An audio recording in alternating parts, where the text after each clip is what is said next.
The story for today is called For Liberty, the story of the Boston Massacre.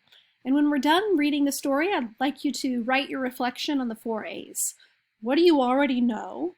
What have you heard? Are there dates? Are there people? Are there cities that you heard of already? What do you agree or argue with? Agree would be these are facts, you know they're true because they're also stated in other texts. There are facts that you know are true.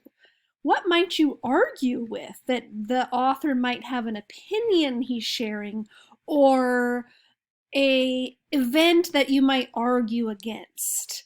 You might not find argue in this text because it is a true story, just so you know.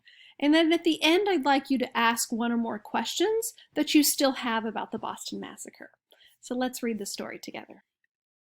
From 1753, the nations of Great Britain and France waged war around the world. The two empires fought over religion, politics, and natural resources. The war drained both countries of men and money. Unable to destroy each other, they agreed to a fragile peace. The following years brought further hardship to Great Britain and its colonies. The war produced a debt that had to be paid. Parliament created new taxes as a solution to the problem. The colonists in North America had no voice in Parliament, but were required to obey its laws. Remember, we talked about that about a month ago. In Boston, some businessmen and tradesmen opposed the taxes. Here's a sign that they used to have. Sons of Liberty, defend your rights and property. Pay no import duty. Buy no goods from London. Buy nothing from the sellers of tea, glass, wine, oil, lead, paint, etc.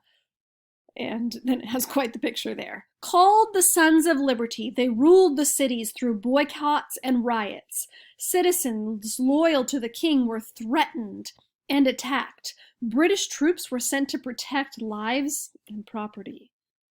By March 5th, 1770, it was dangerous to be a soldier in Boston.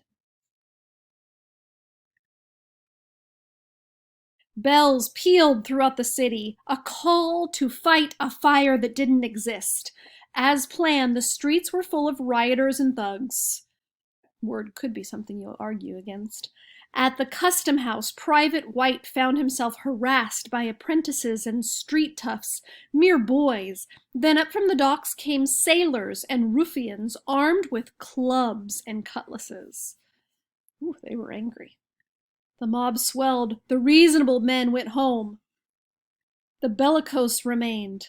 A sentry saw Private White in distress and sought help from the officers of the 29th Regiment afoot. Aware of the unrest in the city, the officers discussed with actions to take. They could hear the growing din as they talked. It was decided that Captain Preston would lead a group of soldiers to rescue Private White and dispense the mob. Captain Preston, Corporal Wems, Private Carroll, Private Killjoy, Private Warren, Private Montgomery, Private Hartigan, and Private Macaulay marched toward King Street. That could be a list of names you might agree with. You might find that in another text about the Boston Massacre.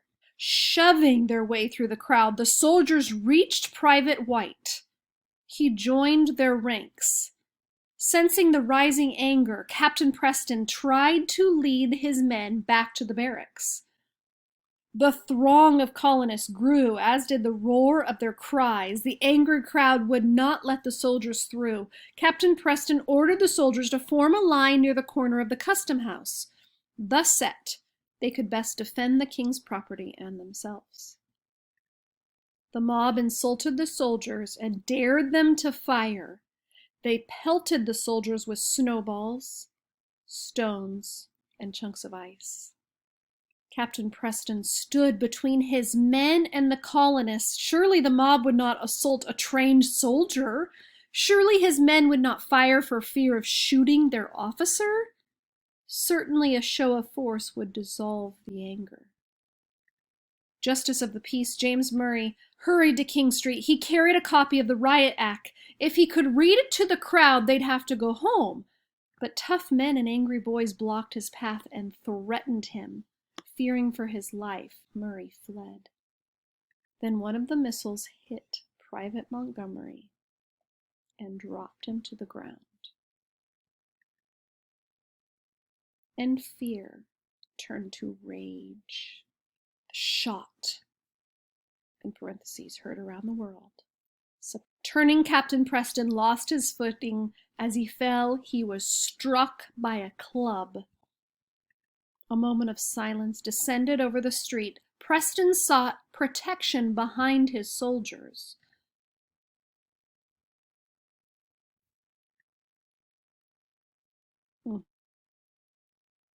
The night became a mix of shouting, punctuated by explosions of musket fire. After a few minutes of chaos, Captain Preston saw that his men were no longer in danger. He shoved their musket barrels skyward and restored order. The stunned crowd backed away. The bells continued to ring as if signaling the new tragedy. The sun rose on a changed city. The soldiers were taken into custody and thus protected from the angry citizens. The rule of law demanded an investigation. Lawyers were hired to prove that the soldiers provoked the riot. John Adams was chosen to lead the defense and prove that the soldiers were the ones attacked. Notice just the 5 caskets.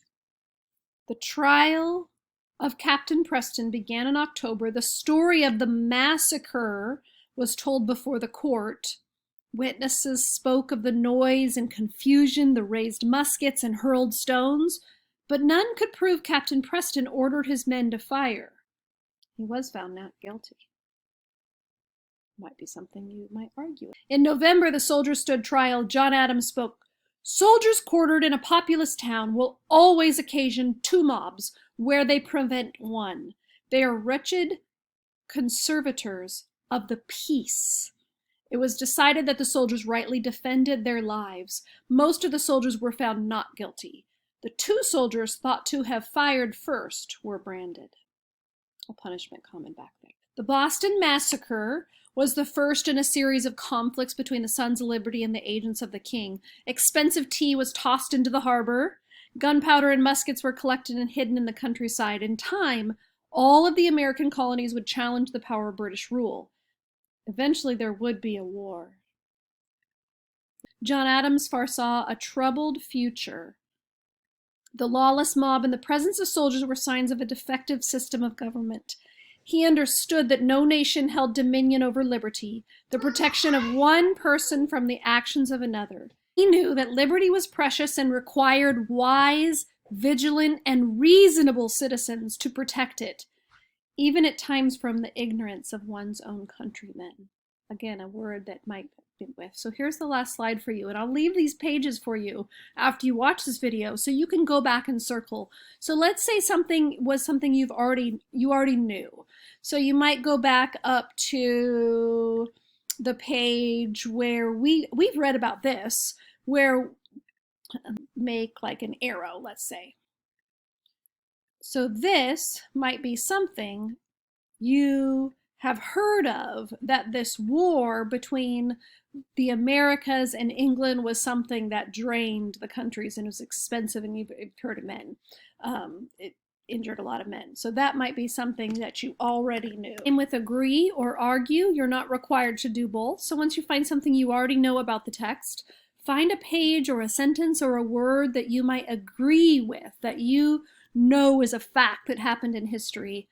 Or you might want to look at that argue. I gave you a hint a couple times throughout the book.